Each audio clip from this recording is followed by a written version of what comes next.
Waalaikumsalam warahmatullahi wabarakatuh. Oke, hari ini pertemuan kita terakhir yaitu ke 13 dan 14 ya kalau nggak salah ya. Oke, mendekati materi-materi akhir. Melanjutkan ke 2 minggu yang lalu, bagaimana kita mendeterminasi atau memahami capital budgeting atau keputusan dalam investasi. Kalau 2 minggu yang lalu kita belajar tentang payback period dan accounting rate return, itu prinsipnya sangat mudah, yaitu hanya menilai dari sisi pengembalian kapitalnya atau investasinya tanpa melihatkan nilai uangnya. Maka kalau bicara tentang alat yang namanya net present value atau nanti IRR ya, itu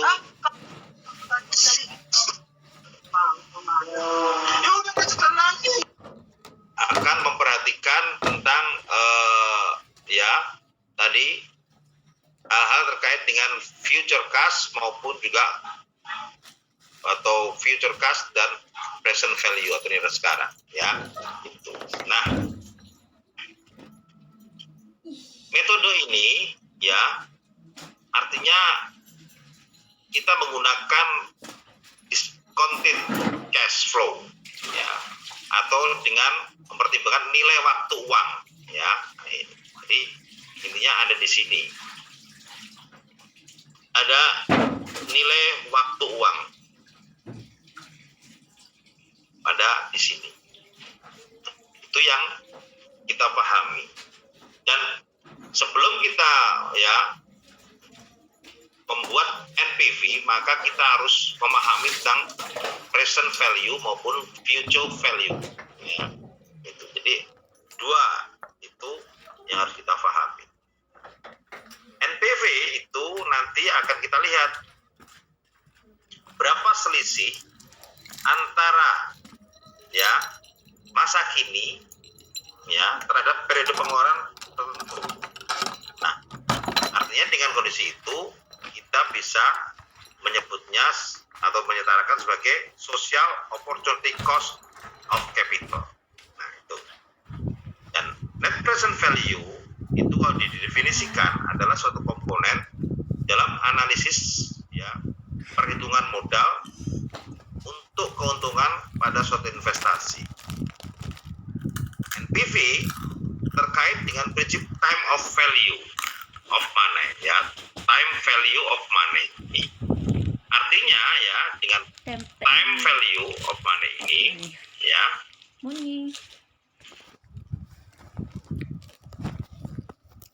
uang dengan banyak yang sama nilainya dapat berubah baik naik maupun turun pada periode saat lain. Jadi anggapan bahwa uang saat ini adalah jauh lebih berharga daripada uang 5 tahun atau 10 tahun yang akan datang. Itu. Maka harus hati-hati ya. Jangan sampai kamu menginvestasikan uang saat ini misalkan 1 miliar, tapi setelah 5 tahun menjadi 1,5 miliar atau mungkin ya 1,2 miliar, kamu menganggap wah ada peningkatan gitu loh. Kita meningkat 200 juta nih gitu loh. Itu belum tentu, artinya 5 tahun yang akan datang dengan walaupun kamu menilai uang kamu meningkat dari 1 miliar menjadi 1,2 miliar, itu berarti lebih baik daripada nilai sekarang. Nah, itulah guna NPV untuk mengetahui perkiraan untung rugi suatu perusahaan di dalam investasi. Nah, ini harus dipahami oleh para pengelola keuangan. Jangan sampai nanti Anda mendanai suatu ekspansi, ya, pembiayaan, pembelian mesin, dan lain sebagainya, itu tapi bukan malah untung, tapi malah buntung. Nah, itu.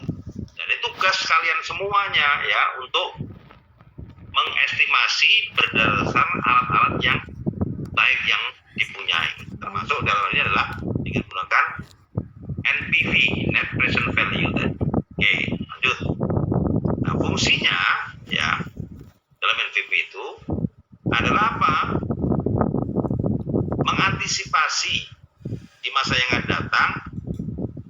kemungkinan nilai uang berubah. Kira-kira pertanyaan saya, masa yang akan datang itu nilai uang berubah nggak?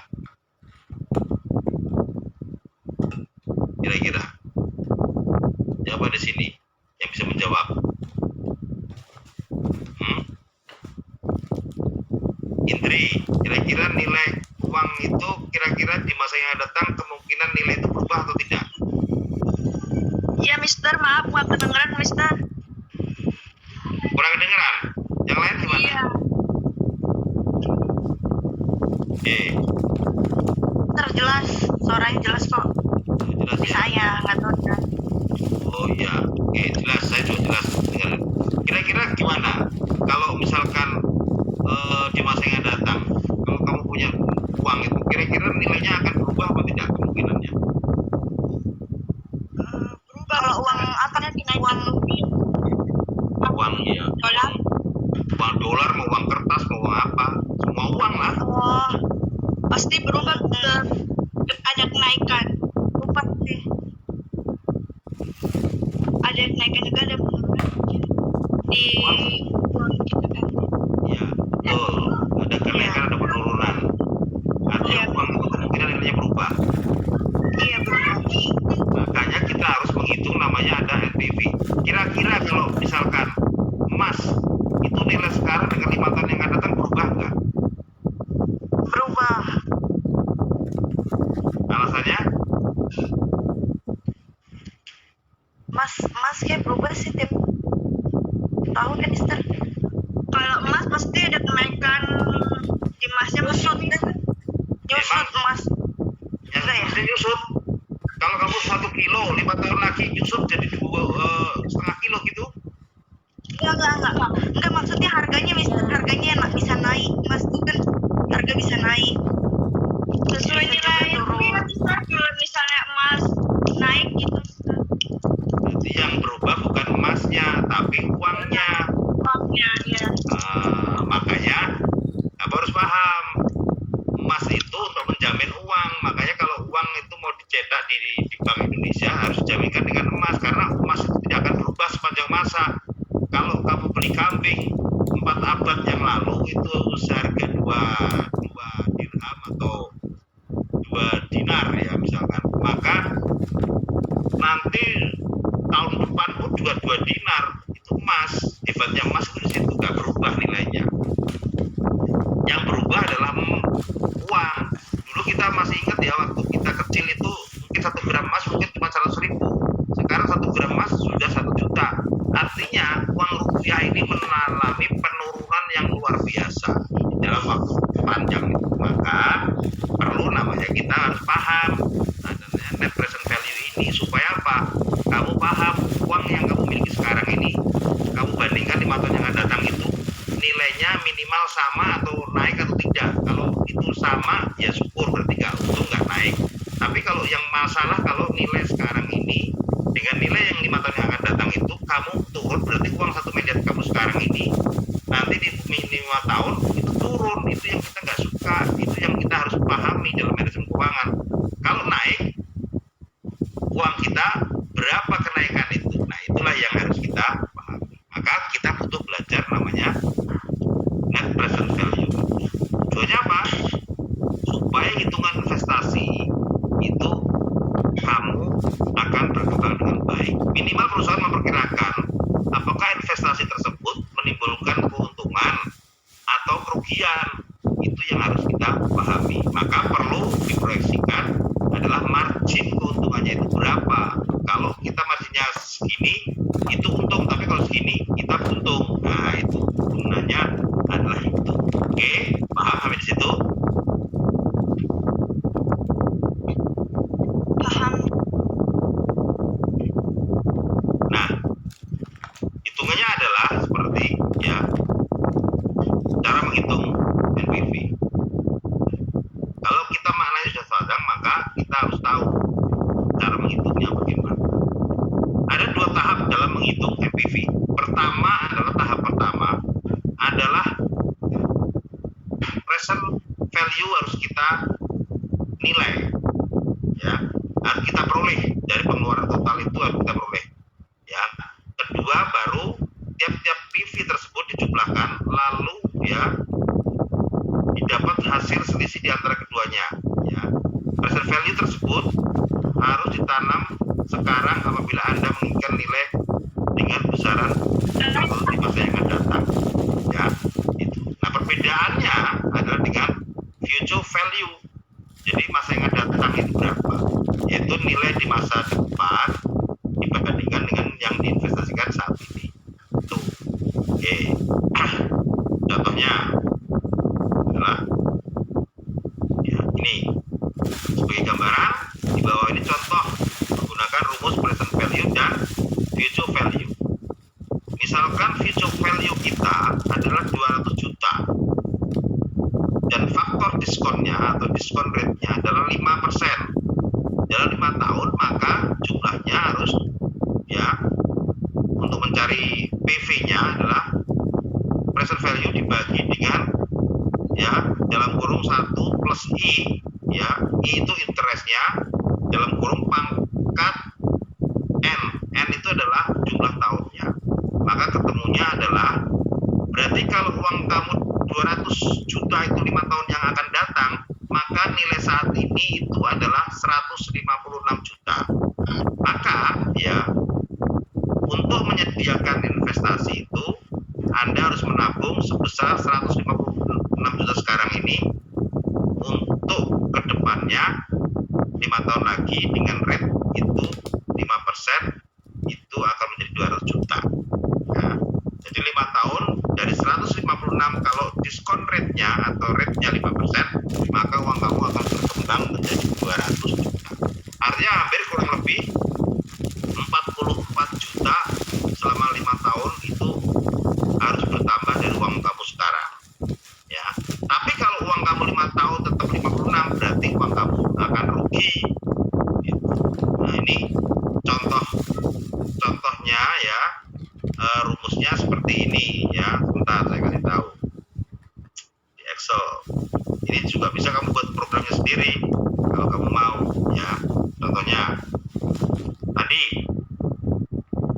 future value ya itu 5% ya selama 5 tahun itu ini ya, jadi yang saya kuningin ini ya. Nah itu kalau kita melihat masa kini ke future, tapi kalau masa sekarang maka kamu lihatnya ini tadi ya. Coba kamu pakai di kalkulator, misalkan kalkulator ya 200 juta dibagi dikalikan 0,7 ya. Artinya dengan kondisi ini contohnya tadi ya kita contohkan ya, misalkan kamu punya uang ya 200 juta kali tadi PV-nya berapa adalah mana 5 tahun ini ya 0,7835 punya ini kan ya 56 juta 700 tadi sama dengan nilai yang ada di apa materi tadi ya. Nah sekarang coba kalau kamu punya duit sekarang, kamu punya uang sekarang ini contohnya ya 10 juta ya 10 juta dengan bunga 12% setahun ya, berapa nilai uang kamu pada tahun ke-10 ya. Oke. 10 juta 12% pada tahun ke-10. Lihat di sini. Kita 12% tahun ke-10. Berarti ini ya. 3 ya. Lihat. 3.3 ini. Nah, ini kalau dikalikan ya dikalikan ya 10 juta kali tadi dicupel itu sebesar ini, maka ketemunya adalah 10 tahun lagi uang kamu besarnya adalah berapa?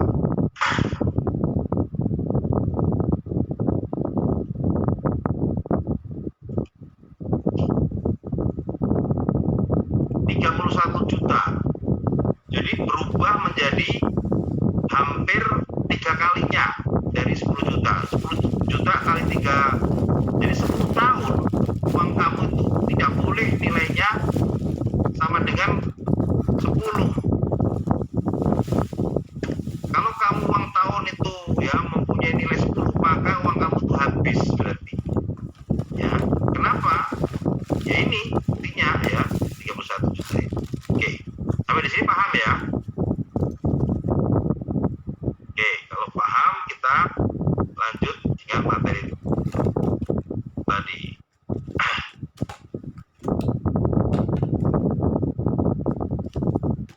Mana tadi?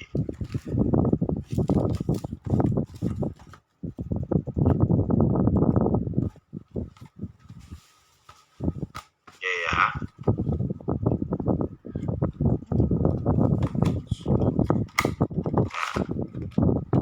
Oke, baik. Jadi ini harus kita poin. Jadi poin ini adalah kita ingin tahu. Jadi dengan net present value itu nilainya berapa? Adalah sebesar ya tadi ya 200 juta dikurangi 156. Nah, contoh yang kedua, contohnya adalah ya sebuah perusahaan memiliki alat percetakan tekstil untuk operasional bisnis. Harga mesin tekstil 25 juta. Apakah pembelian tersebut merupakan keuntungan atau kerugian? Anda dapat mengetahuinya dengan melakukan perbandingan nilai tersebut jika dimasukkan dalam deposito. Contohnya, ya deposito diasumsikan suku bunganya 5% setahun.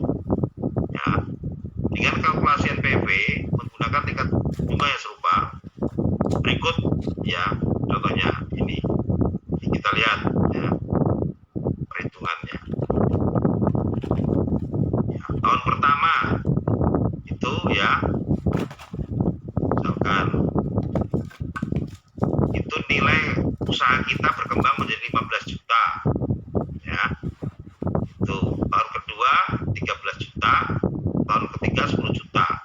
Kalau di total ya kelihatannya di sini Anda bisa lihat tuh ya 15 juta, 13 juta, 10 juta. Berapa totalnya?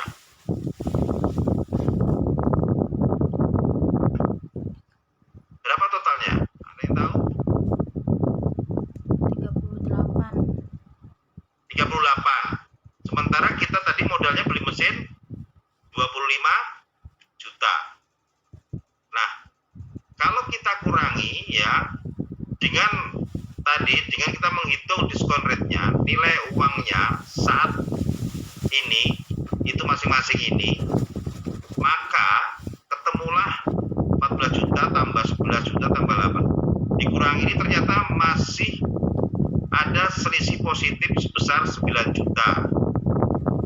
Artinya kalau Anda mendapatkan penghasilan setiap tahun ini sebesar ini, maka usaha Anda layak, mesin Anda itu layak dibeli karena menghasilkan nilai sebesar ini. Tapi misalkan kurang, berarti NPV-nya negatif ya.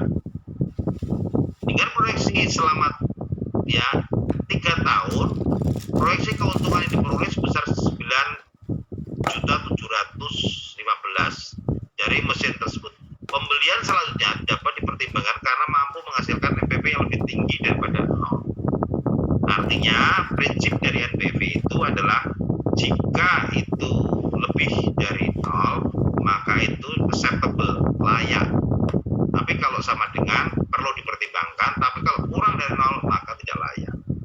Jadi ini rumusnya. Jadi kalau NPV itu lebih besar dari 0 maka investasi layak dijalankan. Tapi kalau sama dengan nol, investasi ditaksir tidak akan menghasilkan keuntungan maupun kerugian. Ini perlu didiskusikan untuk mencarikan ya kemungkinan untuk bisa meningkat. Tapi kalau sudah kurang dari nol, maka investasi itu harus ditolak karena akan mendatangkan kerugian. Itu yang apa? Kalian harus pahami. Oke, yaitu untuk NPV. Nah, IRR atau kita sebut internal rate of return itu bagaimana? Ya, prinsip kerjanya hampir sama perhitungannya dengan NPV.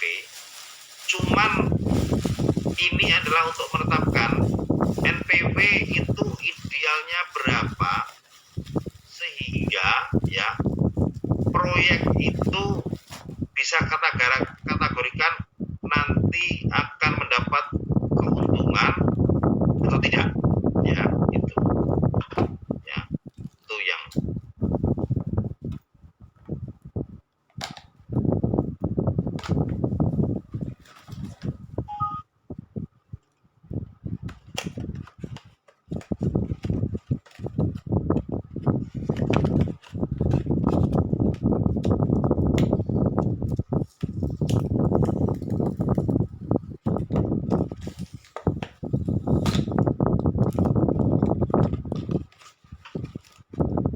oke ya contohnya ya. Jadi NPV ini sifatnya hanya apa? Trial and error. Ya, trial and error itu gini. Dia harus mencari selisih yang paling ya misalkan tadi ya kondisi NPV-nya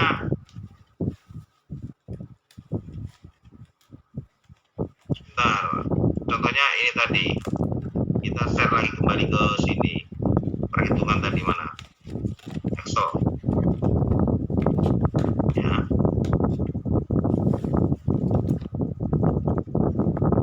Contohnya ya, ini misalkan kita kapitalnya ya, inisial investment itu sebesar 25 juta tadi ya.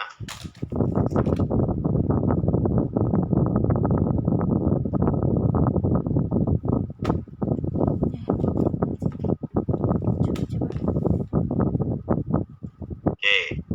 Nah, tapi tahun pertama ya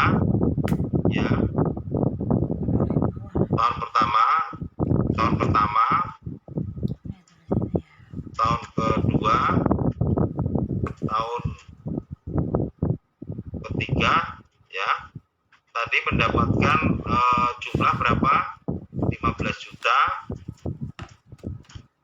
ya kalau nggak salah tadi 15 juta 13 juta dan 10 juta ya. Oke.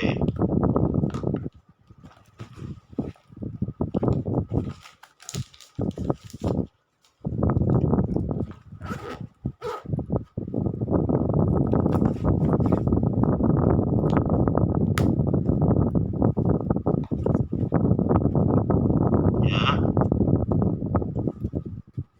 Contohnya 15 juta.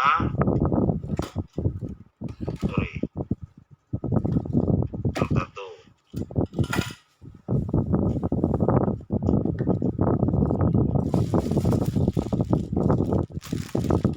Ini 13. Ini 10. Ya. Ini totalnya totalnya adalah 39 atau 38. Maka ya PV-nya berapa? Ya, kita lihat ya. Masing-masing ini ya sama dengan ya tadi selama 3 tahun ya. Selama 3 tahun dengan bunga berapa? 5% ya. 3 tahun dengan ini 5%. juga 5% ya. Oke. Jadi sorry ya, ini kita bisa melihat 5%. Oke, jadi kita kembali ke sini tadi. Jadi dengan kondisi ini kita kalikan ini ya, kali dengan present value kita ya, ini sebesar ya 5 tapi di periode tahun pertama ya, itu jadi jumlahnya 14. Nah ini begitu juga kita kalikan ya, 13 dengan tahun kedua ya, tahun kedua 5% sebesar tadi ini 2, ketemunya ini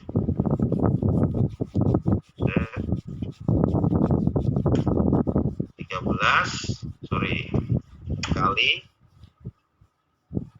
PV-nya 5% tahun kedua.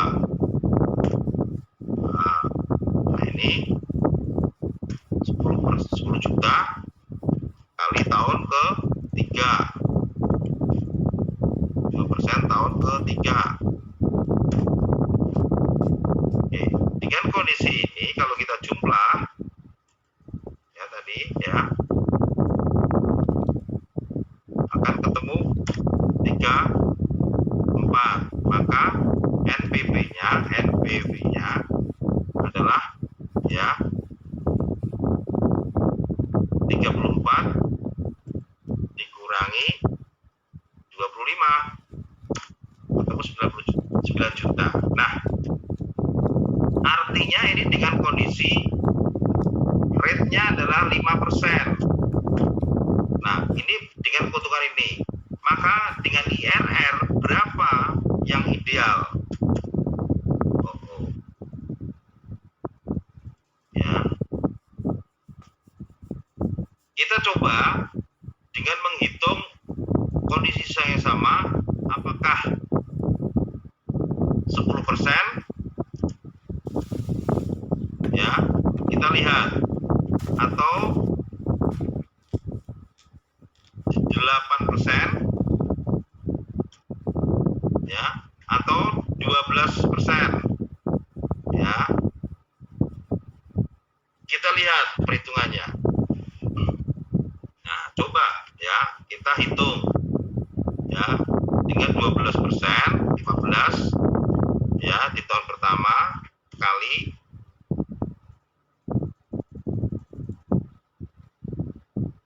PV-nya 12% tahun pertama ya. Terus kita lihat lagi 13 kali di tahun kedua 12%, akan kelihatan berapa? 10 di tahun ketiga, 10 kali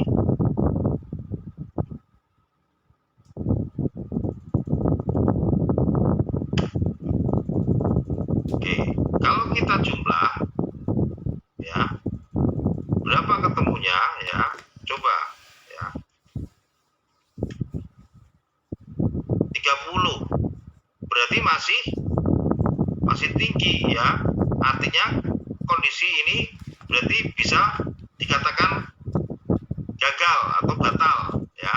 Maka kita harus mencari posisi yang lebih tinggi lagi, misalkan 15% ya. Coba kita lihat 15%. Nilainya berapa nanti ya? Oke, kita lihat.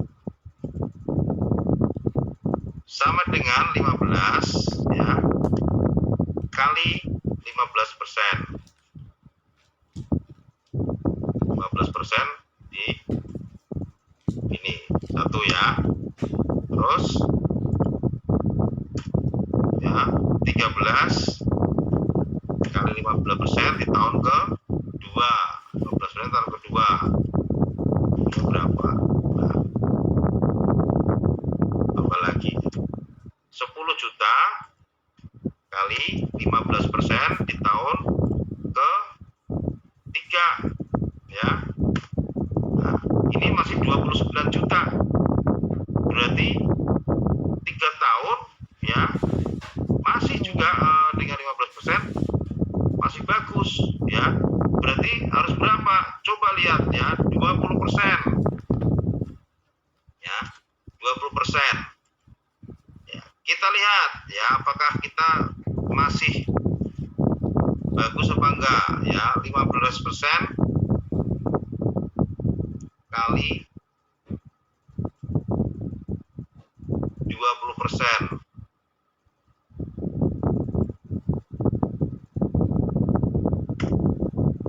Ya.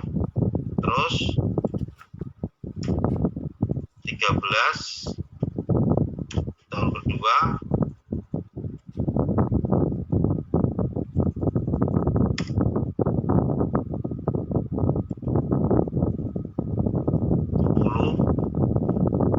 tahun ketiga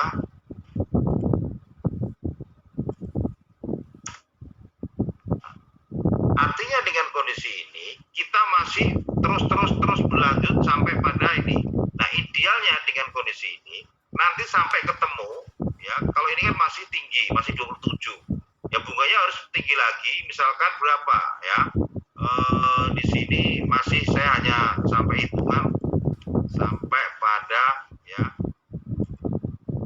20%. Coba kita copyin di sini ya, hitungan misalkan berapa, ini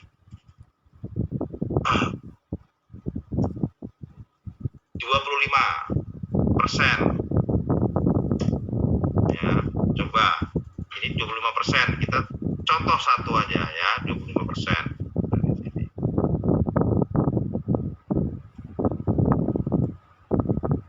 Misalkan 25%. Kita akan melihat ini jadi IRR kita berapa idealnya, 15 kali 25%. Tahun pertama, terus 13 kali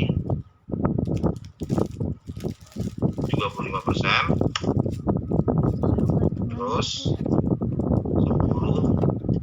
kali 3 tahun, misalnya adalah 5.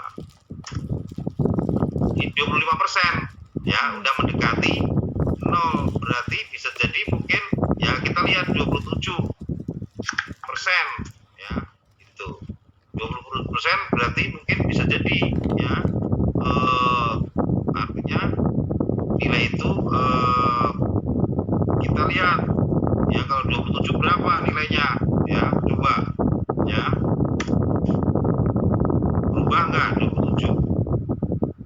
Ternyata ini ya 24.700 ya, mungkin 26. Kalau 26 ya kita lihat 26 ya, kita lihat 26 apakah sudah mendekati ini enggak ya.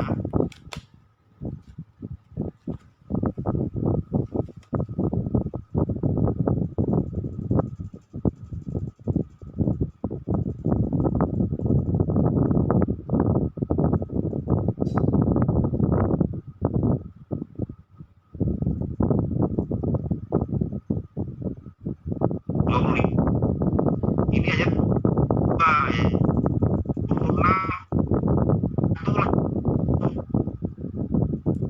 IRR.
Oke ya, kita masuk lagi ya.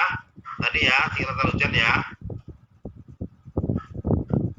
Oke. Jadi NPV ya, net present value itu tujuannya adalah untuk menghitung apakah investasi kita itu negatif atau positif. Ya. Nah, jadi dengan diskon rate sebesar 5%, baik itu diberikan oleh peminjam, investor, ataupun dari pihak bank, maka kita akan memperoleh keuntungan selama 3 tahun ini dengan mesin yang kita miliki. Sudah kembali mesin kita, plus juga nilai keuntungan sebesar 9 juta. Sebetulnya kita nilainya sebetulnya ini 38. Tapi setelah kita present value kan, ternyata 38 itu nilainya setara dengan 34 juta 700 pada masa kini. Maka nilai keuntungan kita sebesar ini ya. Paham ya di situ ya. Nah, bagaimana kita juga akan melihat IRR itu tujuannya supaya untuk mengetahui sejauh mana ya kalau kita akan melakukan pendanaan atau mencari pendanaan di pihak ketiga.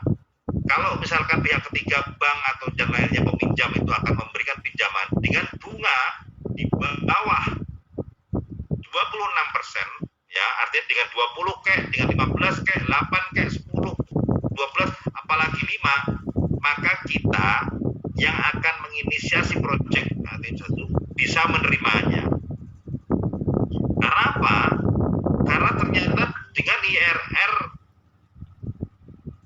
yang sebesar 26,2% ini, investigasi kita adalah 0. Maka begitu kita naik kepada nilai 30%, 40% setahun, maka kalau ini ada pihak ketiga menawarkan dengan syarat bunga interestnya sebesar ini, maka kita harus tolak. Kita tolak, ya, kita tolak. Jangan. Tapi kalau di bawah, ya ini juga kita tolak. Ya, kita tolak. Tapi kalau ini ke bawah, ini kita oke. Ya, ini oke. Karena masih memberikan keuntungan semuanya, ya. Gitu. Oke semua, ya. Ada pertanyaan sampai di sini? Paham ya? Itu untuk IRR. Oke.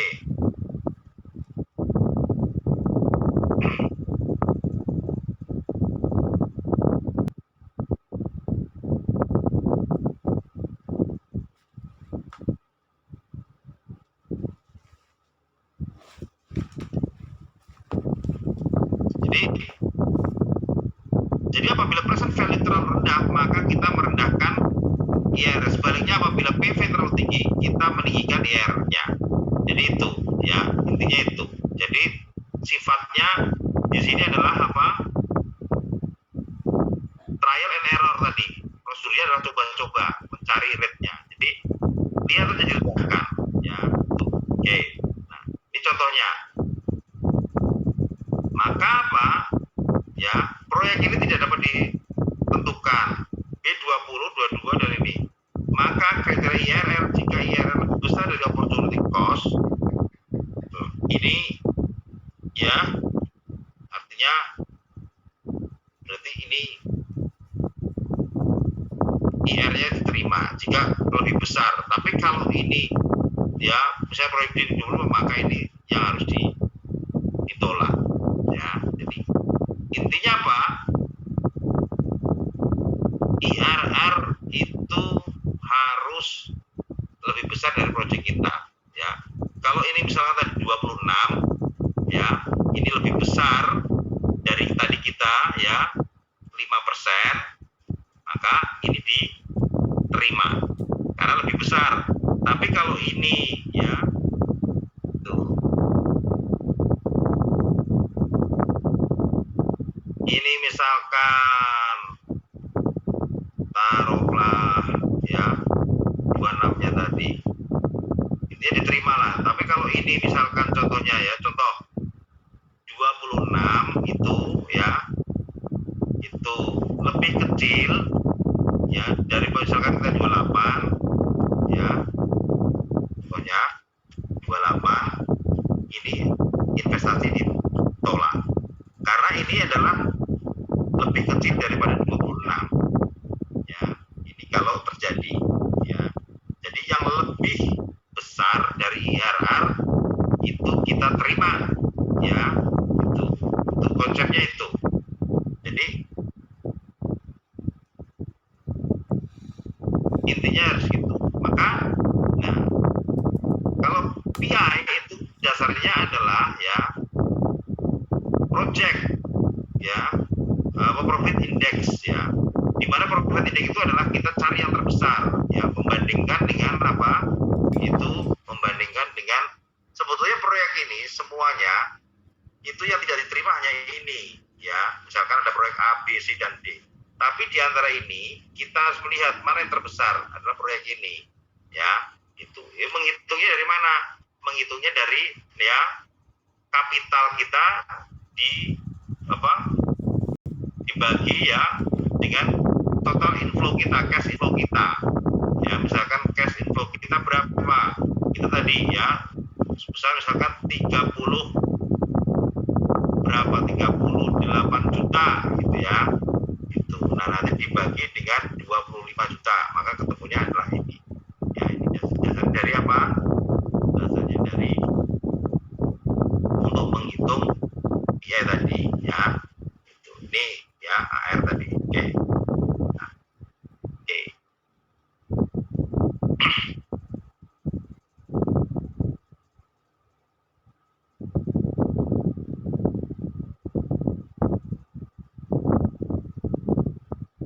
Kalau contohnya ini ya, pada 31 Mei mahasiswa menabung uang ke bank BNI sebesar 22 juta ya, dengan tingkat bunga 12% per tahun ya. Hitung tabungan A pada 31 Mei, artinya hanya setahun 20% ya. Jadi berapa nilainya? Ya gampang kalau ini ya, tinggal 2 juta kali 1 plus 12% ya, berarti apa, totalnya adalah 2 juta 200 sekian lah gitu ya, itu. Oke. Harga sepeda motor 2 tahun mendatang sebesar 25 juta, tingkat bunga 2 ini, berapa yang harus ditabung Mr. A agar dapat membeli 2 tahun mendatang ya. Ini berarti berlaku apa, kita untuk menghitung present value. Kalau ini kita menghitung ya future value ya, kalau ini menghitung present value ya, itu. Jadi itu kamu harus pahami. Nah, rumusnya present value dan ini tentunya berbeda ya, itu ya. Jadi kamu bisa menghitung atau membuat rumus sendiri atau berdasarkan tabel-tabel ya, biasanya yang ada di dalam keuangan ya. Itu bisa buku keuangan, di belakangnya itu ada tabelnya, kamu dari situ aja ya. Oke. Nah, tugasnya adalah ini ya. Jadi tugas Anda kerjakan ya seperti biasa ya, paling lambat hari Kamis besok ya, Kamis besok kamu ya kerjakan itu masing-masing ya, nanti di email kepada saya. Oke, ada yang perlu ditanyakan sebelum saya pindah ke materi selanjutnya?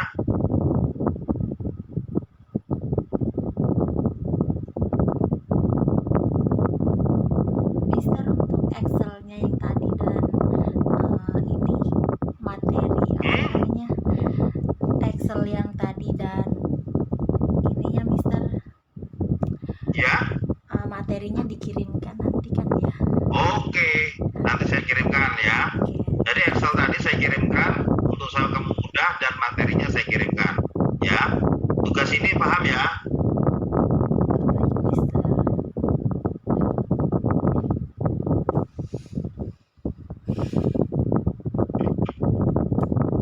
Oke, ada pertanyaan lagi?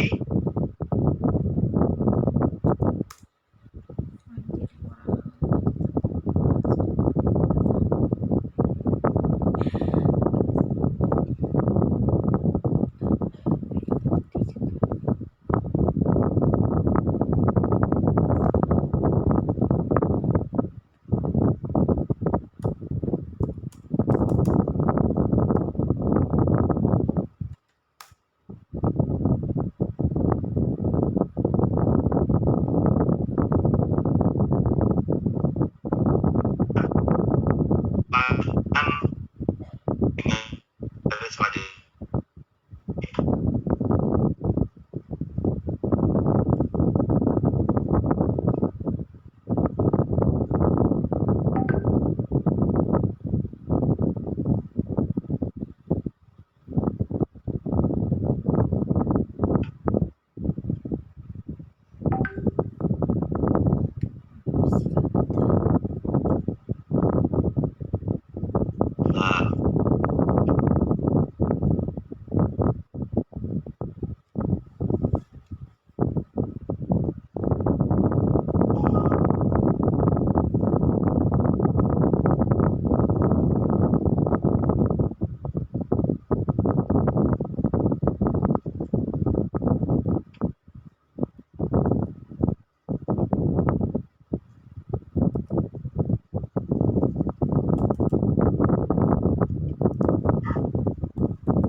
Nah, biasanya sistem di dalam perusahaan itu mengembangkan sedemikian rupa sehingga tidak terjadi kebakaran. Oke, baik ya.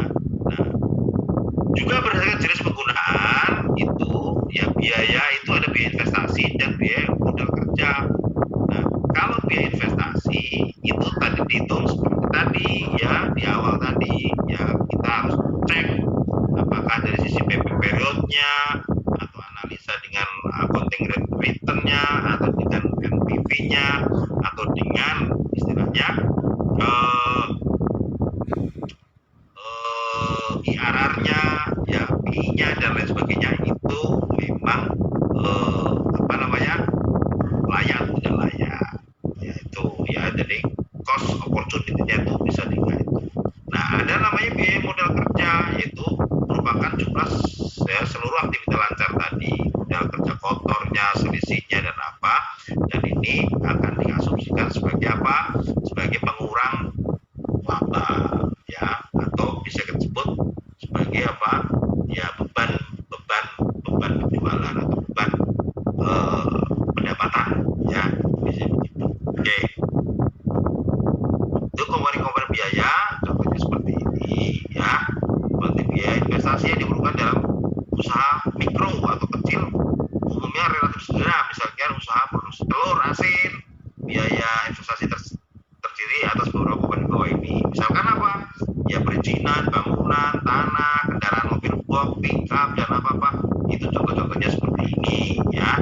Itu. Jadi jumlah fisiknya itu, terus harga persatuannya, jumlah biayanya, tahun ekonominya berapa, nilai penyusutan berapa, dan ini semua berapa. Itu ya dilihat ya semuanya. Oke. Nah, ini PW komponen modal kerja contohnya.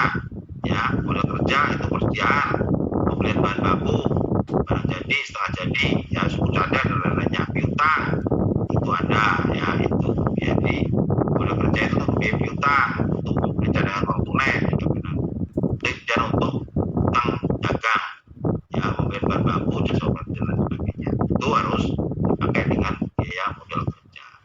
Nah, modal kerja itu biasanya diberikan, nanti selanjutnya dipakai untuk permodalan terus, muter-muter terus, jadi berbulu. Makanya dalam istilah dagang itu, kalau Anda punya modal 1.000, jangan sampai modal itu setiap hari malah bukan tambah-tambah, tapi malah tambah kurang. Itu bukan tambah-tambah, tapi tambah kurang, itu yang bermasalah. Nah, ini biasanya dalam usaha ibu kita, orang tua kita, karena dicampur dengan biaya kehidupan rumah tangga, akhirnya dapat pembelian sedikit, itu bisa menjadi masalah ya. Masalah dalam apa? Dalam pembiayaan kita ya, dalam apa, nanti kita memutar uang kita lagi kembali, modal kerja kita kali. Ini yang kadang-kadang menjadi masalahnya di situ. Oke ya. Nah, selanjutnya ya, ada biaya berdasarkan terkait dengan operasi produk tersebut. Nah, setiap produk itu yang kita buat, jangan lupa ada namanya biaya tetap dan biaya variabel. Pasti ya, biaya tetap itu ada ya, walaupun mungkin kecil ukurannya dan apa itu ada. Biaya variabel juga ada ya. Ayo, biaya apa saja yang baik dimanapun pasti ada namanya biaya tetap dan biaya variabel ya. Itu pasti ya, di dalam suatu usaha, sekecil apapun usaha ya, itu harus kita pahami. Nah, proyeksi pendapatan ini juga harus kita buat supaya apa? Ini semacam kayak kita apa? Membuat namanya cash flow ya, pendapatan kita, cash flow kita, supaya agar apa? Agar kita tahu arah usaha kita ke depan itu kayak apa. Jangan sampai nanti kita usaha terus tapi kita nggak tahu ke depannya kayak apa. Ini ya, misalkan tadi ya, tahun pertama, tahun kedua, tahun ketiga, tahun keempat, tahun kelima, dan lain sebagainya ya. Itu. Nah, ini yang tadi dikaitkan dengan proyek pendapatan itu juga bisa diukur dengan tadi menggunakan NPV tadi, apakah pendapatan kita ini dengan modal yang kita tanam ini layak atau tidak ya, itu diproyeksikan ya. Karena juga gitu, dari sumber modal sendiri atau pinjaman dari pihak ketiga ya, ini contoh ya, misalkan berasal dari bank, lembaga keuangan, bank, supplier, pinjaman diberikan menimbulkan beban bunga. Pinjaman dari bank umumnya tidak lebih dari 65% dari kebutuhan real, itu harus. Kalau lebih besar biasanya goyang ya, gitu. Ya, oke. Sumber dana juga gitu ya, ini contohnya sumber dana modal sendiri, modal kerja sama modal pinjaman, macam lah, tergantung dari kekuatan dari struktur UMKM atau bisnis usaha wirausaha kita sendiri ya. Lalu kita bisa menentukan laba kotor ya, berapa laba kita. Jadi laba kotor itu pendapat bersih dikurangi harga pokok pembelian, nanti belum dikurangi oleh ya hal-hal yang lain ya. Oke. Nah, kalau marginnya pendapatan dikurangi harga pokok, dibagi lagi penjualan, itu margin laba kotor ya. Oke. Nah, laba bersih adalah laba kotor dikurangi total biaya, berapa misalkan ini gitu ya. Oke. Masuk pajak ya, nanti setelah ini baru kita akan ada kewajiban ya, kita bisa membuat neraca ya, itu untuk melihat komponen aktiva dan kewajiban kita plus modal kita. Jadi contoh-contohnya ya. Oke. Jadi sangat mudah ya, sangat simpel ya, bagi kamu yang sudah punya kemampuan dalam hal ini ya, itu mudah bagi kita, bagi Anda untuk melihat kondisi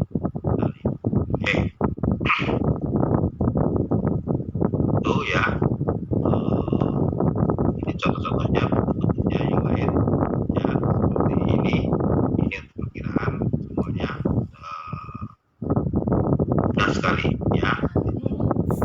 Simple. Nah, ini contoh ya. Lazim dipakai ya. Contohnya nirwana abadi per 31 Oktober 2020